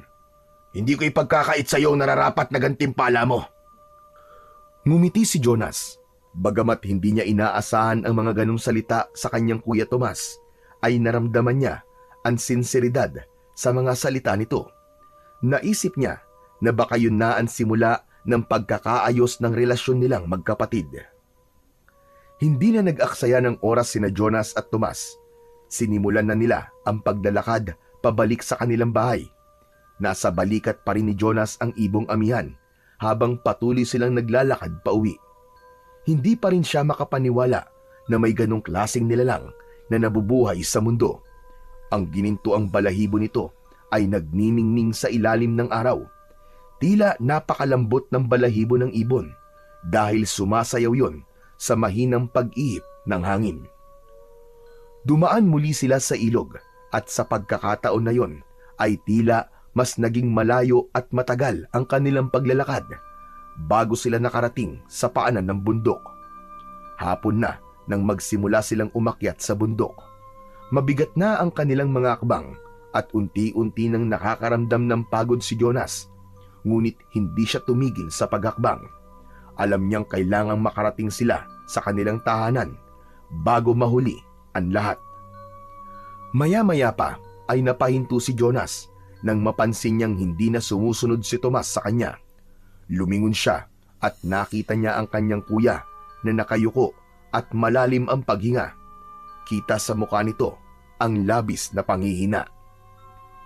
Kuya Tomas, ayos ka lang ba? Oo, ayos lang ako. Napagod lang ako. Kailangan ko lang ng konting pahinga. Kung ganun, magpahinga na lang muna tayo. Ngunit agad na umiling si Tomas. Wag na. Ako na lang ang magpapahinga. Magpatuloy ka na sa paglalakad mo. Kailangan ka ni tatay. Sigurado ka ba kuya? Baka mas mabuting maghintay na lang ako rito habang nagpapahinga ka. Sigurado ako. Huwag mo akong alalahanin. Kapag nakapagpahinga na ako, ay susunod na kagad ako sa'yo. Tinignan ni Jonas ang mukha ng kanyang kuya. May pag-aalinlangan siya na mauna sa paglalakad, pero naisip niyang may punto ang mga sinabi nito. Sige kuya, pero huwag ka magtatagal ha. Sumunod ka kagad sa akin. Oo sige, hindi ako magtatagal, pangako. Sige na, mauna ka na. Nagpatuloy sa paglalakad si Jonas habang nasa isip pa rin niya ang kanyang kapatid na naiwan sa likuran. Ngunit makalipas ang ilang sandali ay may narinig siyang mabilis na yabag mula sa kanyang likuran. Agad siyang napalingon at nagulat siya nang nakita niyang tumatakbo si Tomas papunta sa kanya. Pero ang talagang gumimbal sa kanya ay ang hawak nitong matigas na kahoy. Bago pa makakilos si Jonas, ay malakas na siyang hinampas ni Tomas sa ulo gamit ang kahoy. Sa lakas ng pagkakahampas nito, ay agad na nagdilim ang paningin ni Jonas. Bumagsak siya sa lupa at mabilis na nilamon ng kadiliman ang kanyang diwa. Makalipas ang ilang oras ay bumalik na ang malay ni Jonas. Sa pagbukas ng kanyang mata ay napagtanto niyang gabi na. Nakahiga pa rin siya sa lupa at nagtaka siya dahil wala siyang naramdaman na pananakit ng ulo sa kabila ng malakas na paghampas ni Tomas doon gamit ang kahoy. Tumayo siya at kinapa ang ulo at mas lalo siya nagtaka dahil wala siyang sugat doon. Ngunit imbis na isipin kung paano nawala ang sugat sa ulo, ay mas inalala pa ni Jonas si Tomas. Tumayo siya at luminga at hinanap ang kanyang kapatid, ngunit hindi niya ito nakita. Biglang nalungkot si Jonas nang mapagtanto niya na tinaydor siya ng sarili niyang kapatid. Nagpanggap itong tanggap nito na siya ang nakahuli sa ibong amihan para maging kampante siya. Napayuko siya nang maramdaman ang sakit ng pagtataksil ni Tomas sa kanya. Ngunit bago pa siya tuluyang lamunin ng lungkot, ay nagimbal siya nang makita ang ibong amihan na nakadapo sa sanga ng isang puno sa unahan niya. Lumipad ang ibon papunta sa kanya at lumapag ito sa kanyang harapan. Ibong amihan, anong ginagawa mo rito? Ibig sabihin, hindi ka nakuha ni Kuya Tomas? Kailanman ay hindi ako mapapasakamay ng taong may maitim na budi at hindi dalisay ang hangarin. Pero teka, alam mo ba kung bakit nawala ang sugat ko sa ulo? Pinagaling ko ang iyong sugat sa pamamagitan ng aking luha. Alam ko na kapag hindi ko yung ginawa, ay baka hindi ka na magising. Tama ka. Ang lakas nga ng pagkakapukpok ni Kuya Tomas sa akin. Sandali, ang kapatid ko, nasan siya ngayon? Pinarusahan ko siya dahil isa siyang traidor. Teka, huwag mo sabihing pinatay mo siya. Hindi ako ganun kalupit para kumitil ng buhay. Iniligaw ko lang siya dito sa kabundukan. Ngunit makababalik din siya sa oras na mapagtanto niya ang kanyang pagkakamali. Ang tanging kailangan lang niya ay buksan ang kanyang puso sa pagsisisi. Mahiwagang ibon, sigurado ka bang ligtas siya? Kahit naman ganun ang ugali ng kuya ko ay ayoko pa rin siya mapahamak. Magtiwala ka sa akin. Buhay pa ang iyong kapatid. Sa ngayon ay sigurado ko na naglalakad-lakad lamang siya kung saan. Huminga ng malalim si Jonas at tinanggal niya ang pangamba sa kanyang dibdib. Bigla niyang naisip ang kanyang ama na naghihintay sa kanila, kaya naman nagdesisyon na siyang magpatuloy sa paglalakbay. Kung gano'n ay umalis na tayo, kailangan na ng tatay ko ang luha mo para gumaling na siya. Biglang lumipad ang ibong amihan at tumapat yon sa mukha ni Jonas. Nagliwanag ang loob ng bibig nito at mula roon ay may lumabas na isang gintong bato na bahagya pang kumikislap. Kusang tumaas ang isang kamay ni Jonas at inilahad niya ang kanyang palad. Inilagay ng ibong amihan ang gintong bato sa palad niya. Ano ito? Napakaganda naman ito. Dumapo muli ang ibong amihan sa kanyang balikat at yun ay sumagot. Yan ay isang makapangyarihang mutya. Magbibigay ito sa iyo ng proteksyon at lakas laban sa anumang panganib at masasamang nilalang. Pero mahiwagang ibon, hindi ko naman to kailangan eh. Ngunit hindi na sumagot ang ibong amihan. Naghintay si Jonas pero nanatiling tahimik ang ibon. Isang malalim na paghinga ang pinakawalan niya at nagpatuloy na siya sa paglalakad matapos mailagay sa bulsa ng kanyang pantalon ang mutyang ipinagkaloob sa kanya ng ibong amihan. Sa ilalim ng liwanag ng buwan ay nagpatuloy sa paglalakad si Jonas paakyat ng bundok. Makalipas ang nakakapagod na paglalakad, sa wakas ay narating na niya ang tuktok ng bundok. Huminto siya sandali upang habulin ang paghinga. May kung anong ginahawang bumalot sa kanya nang matanaw niya sa ibaba ang buong bayan ng San Miguel. Malapit na ako, tatay. Makakauwi na ako. Gagaling na po kayo. Huminga si Jonas ng malalim at sinimulan na niya ang pagbaba sa bundok. Habang binabagtas ni Jonas ang madilim at masukal na daan, pababa ng bundok, ay bigla siyang napahinto nang may narinig siyang mga yabag mula sa kanyang unahan. Huminto siya at agad na kinuha ang kutsilyo na nasa kanyang bag. "Sino nandyan?" Jonas, ako ito. Napanganga si Jonas sa gulat nang lumitaw mula sa likod ng makapal na halaman ang kanyang ninong Rudy. May dala itong lampara. Agad itong lumapit at nakita niya ang pagtagaktak ng pawis sa mukha nito. "Ninong Rudy, kayo pala. Ano pong ginagawa niyo rito? Sino po ang kasama ni tatay sa bahay?" Huwag ka mag-alala, kasi naroon naman si Tatang Pablo. Nag-aalala na ang tatay mo sa inyo ng kuya mo. Kaya naman pinasunod niya ako rito para tignan ko ano nangyari sa inyo. Nang mapansin ni Rudy ang ibong amihan sa balikat ni Jonas, ay nanlaki ang mga mata nito. Napaatras ito ng bahagya at mistulang hindi makapaniwala sa nakita. Yan na ba ang ibong amihan? "Opo, Ninong. Salamat po sa Diyos kasi hindi ako nahirapang kumbinsin ng ibong amihan na sumama siya sa akin. Naramdaman niya po siguro na talagang maganda ang aking hangarin." Napakaganda pala ng ibon na yan. Hindi ako makapaniwala na totoo nga ang sinabi ni Tatang Pablo. Akala ko kasi katang isip lang ang ibong amihan. Pero teka, nasa si Tomas? Nako, mahabang kwento po, Ninong Rudy. Pero wag po kayo mag-alala kay kuya. Buhay pa po siya. Pagdating po natin sa bahay, saka ko po ipapaliwanagan lahat. Ganun ba? Mas mabuti nga sigurong bumaba na tayo. Nag-aalala na ng gusto ang tatay mo sa inyo eh. Halika na, Jonas. Sigurado ako matutuwa si Leon kapag nalaman niya na nahuli mo na ang ibong magpapagaling sa kanya. Tumango si Jonas. Nauna nang maglakad si Rudy kay Jonas dahil ito ang may dala ng lampara. Agad naman siyang sumunod sa lalaki, pababa sa bundok.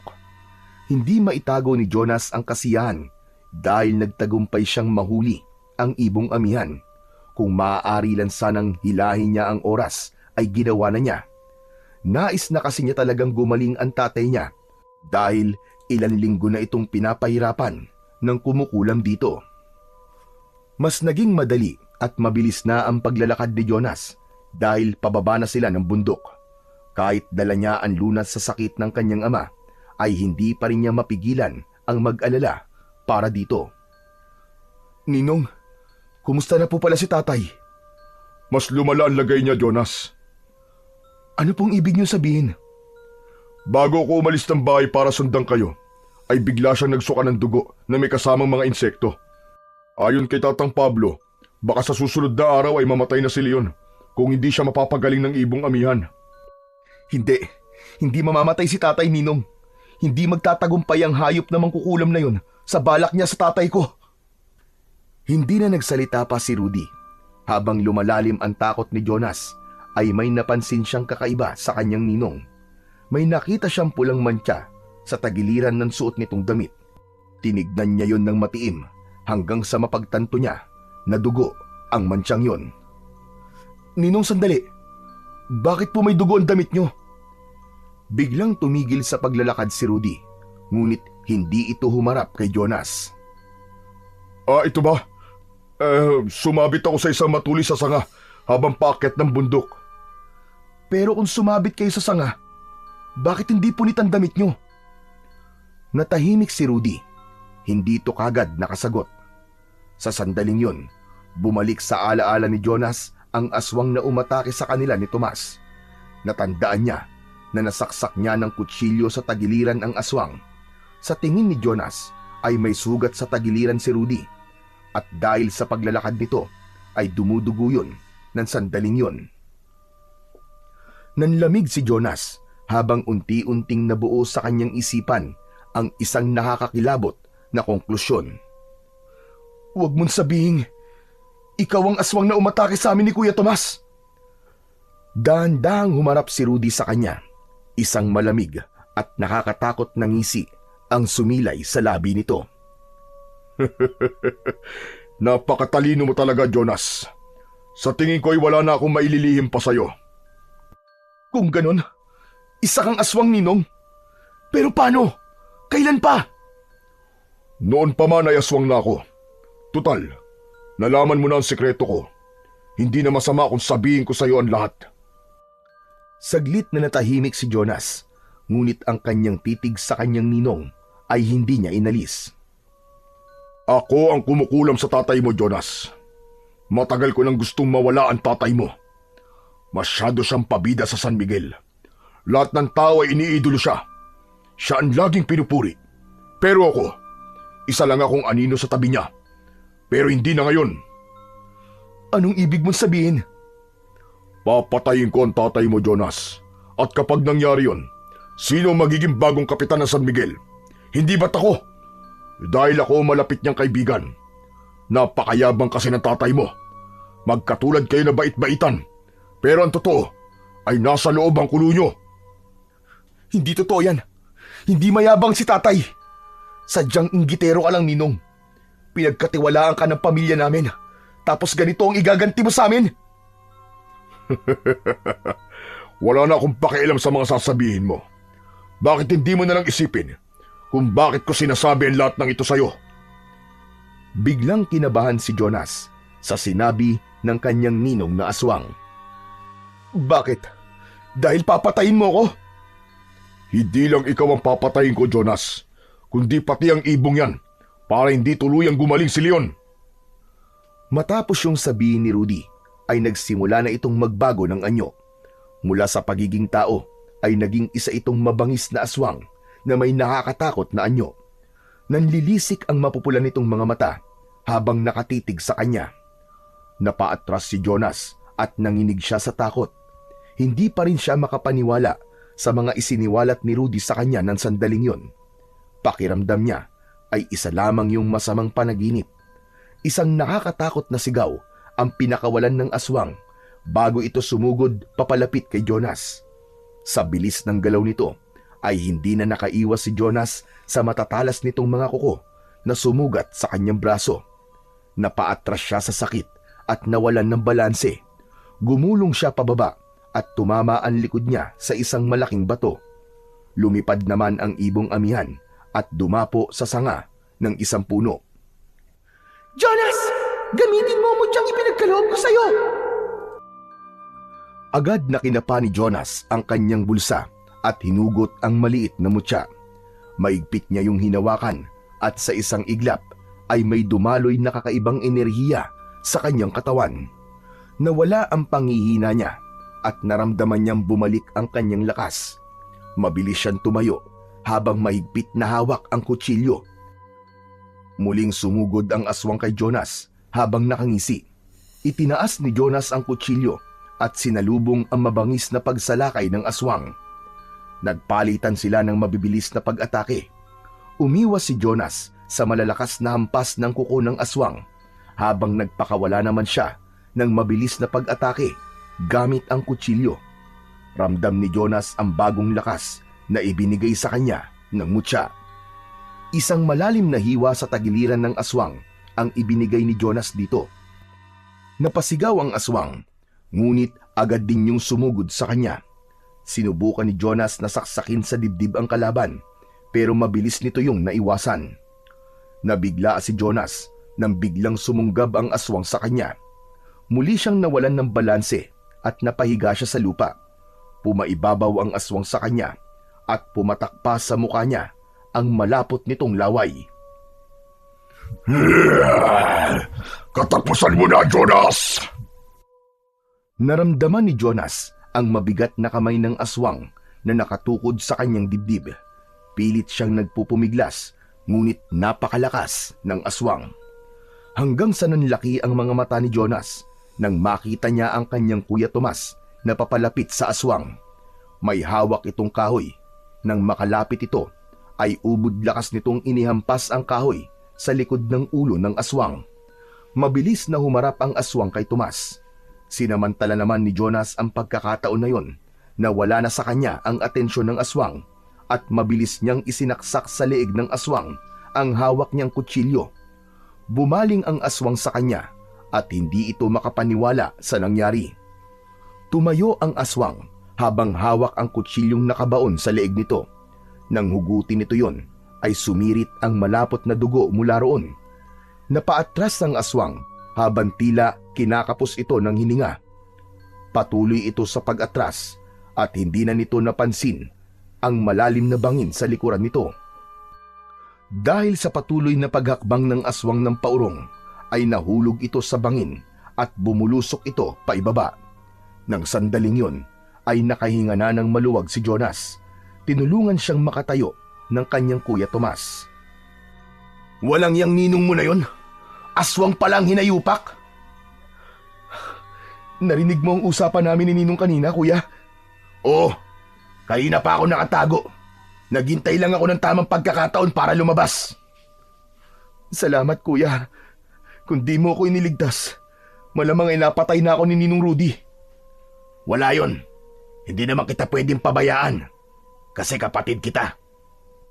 "Kuya." "Jonas, patawarin mo ko sa lahat ng nagawa ko sa iyo Kanina habang naliligaw ako sa bundok, ay napagtanto ko kung gaano ako kasama na kapatid sa iyo. Pinagtangkaan pa kitang patayin.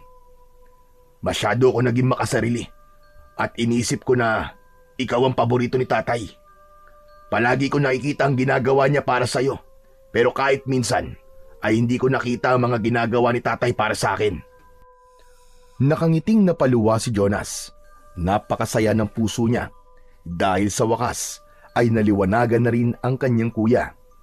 Hindi na napigilan pa ni Jonas ang sarili at mahigpit niyang niyakap ang kanyang kuya Tomas. "Kuya, hindi mo alam kung gaano ako kasaya ngayon. At sigurado ako na mas magiging masaya si tatay sa mga magagandang balita na sasabihin natin sa kanya pag uwi natin."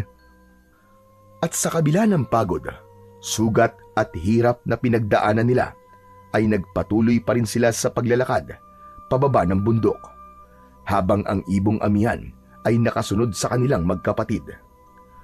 Madaling araw na nang marating nina Jonas at Tomas ang kanilang bahay sa San Miguel. Napakasaya ni Jonas, hindi lang dahil dala nila ang ibong amihan, kundi dahil sa wakas ay nagkaayos na rin sila ng kanyang kuya. Pagdating nila sa bahay ay agad nilang tinungo ang silid kung saan nakahiga ang kanilang ama. Nanlumo si Jonas nang makita ang kalunos-lunos na kalagayan ni Kapitan Leon. Maputlang maputla na ito at nakapikit na parabang nawala na ang lahat ng lakas na meron ito. Naroon si Tatang Pablo na agad silang sinalubong. "Diyos ko! Yan na nga ang ibong amihan! Sino nakahuli sa inyo niyan? Paano yun nahuli?" "Tatang Pablo, pwede bang mamaya na tayo magkwentuhan? Unahin na muna natin si tatay." Napapahiyang tumungo ang matandang albularyo. Lumapit naman si Jonas sa kama ng kanyang ama at tumingin siya sa ibong amihan na nasa kanyang balikat. "Ibong amihan, siya po ang tatay kong kinukulam.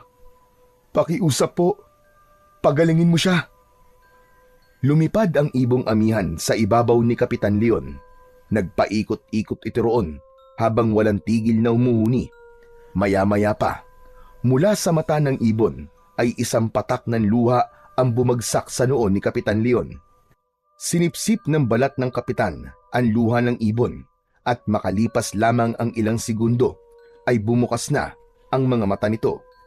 Luminga ito sa paligid at ngumiti nang makita ang magkapatid. "Jonas, Tomas, mga anak ko."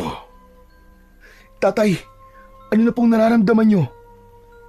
"Parang bumuti na ang pakiramdam ko. Wala nang masakit sa katawan ko. Sandali, yan na ba ang ibong amihan?" "Oo, tatay. At si Jonas po nakahuli sa ibong amihan." "Maraming salamat sa iyong dalawa. At sa iyo rin, ibong amihan." Dumapo muli ang ibong amihan sa balikat ni Jonas. Sa mga susunod na araw, ay unti-unti nang gagaling ang iyong ama. Natapos na ang aking misyon sa tahanan ito. Kaya oras na upang ako'y bumalik sa aking tahanan. Bago pa man makapagsalita si Jonas, ay biglang lumipad ang ibon palabas sa nakabukas na bintana. Naalala ni Jonas ang mutya, kaya naman tumakbo siya sa bintana at sumigaw sa ibong amihan. "Ibong amihan! Nakalimutan mong kunin yung mutya mo!"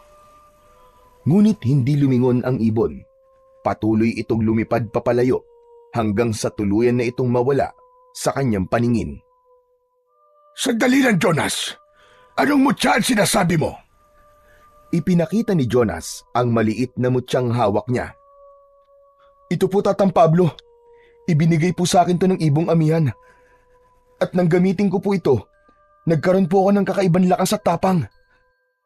Sa tingin ko, ay sinadya niyang iwanan yan sa'yo dahil baka'y pinagkakatiwala na talaga niya sa'yo ang mutyang yan. Napatitig si Jonas sa mutya. Ngumiti siya habang may hindi maipaliwanag na pakiramdam sa kanyang puso. Alam niyang sa takdang panahon ay malalaman niya rin kung bakit iniwan ng ibong amihan ang mutya sa kanya. Makalipas ang ilang araw, ay tuluyan ng bumalik ang dating lakas ni Kapitan Leon. Sa pagkakataon na yon, ay isiniwalat na ni Jonas ang katotohanan tungkol sa kanyang ninong Rudy na isa tong aswang at ito ang kumukulam kay Kapitan Leon. Naging masakit ang katotohanan na yon sa tatay ni Jonas dahil matalik na magkaibigan ng dalawa, pero alam ni Jonas na matatanggap din ng tatay niya ang lahat sa tamang panahon. Samantala, ganap nang nagkaayos sina Jonas at Tomas habang ang mutya mula sa ibong amihan ay nanatili sa pangangalaga ni Jonas. Sa kaibuturan ng puso niya ay naniniwala siya na darating ang panahon na muli niya yung magagamit sa isang malaking dahilan upang ipagtanggol ang kanilang baryo at ang kanyang mga mahal sa buhay laban sa mga kampon ng kadiliman na maghahasik ng lagim sa kanilang baryo.